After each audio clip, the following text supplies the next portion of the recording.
Tavakkulning shartini hamma biladi. Savob qilishimiz kerak, savob qilishimiz kerak. Hatto yotib ketgan, endi savobini qilib qo'yapmiz-da deyshadi. Lekin tavakkulga kelganda bu yerda bandalar endi saralanib qoladi. Saralanib, Allohga ishonganlargina, Allohni al-Hasibligiga iymon keltirganlargina, Allohni al-Kafiligiga iymon keltirganlargina bu bobda endi turib beradilar. Savobini qiladi, hamma yo'g'ini qiladi, qo'lidan kelgan savoblarni taqdim qiladi-da, endi oxiriga kelganda bo'ldi. Allohga suyanish payti keldi. Allohga tavakkul qilish payti keldi. Mana shu yerda kim tavakkul qiladigan bo'lsa, batahqiq bilsinki, u mo'minlarning eng oliy sifatlariga, Alloh taolo maqtagan mutawakkil degan, tavakkulchi degan bandalarning qatoriga u banda kiribdi.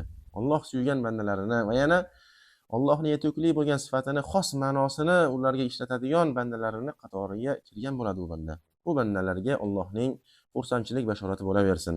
Va kimki Allohga tavakkul qiladigan bo'lsa, haqiqiy tavakkul qiladigan bo'lsa, bas Allohning o'zi ularga yetuklidir.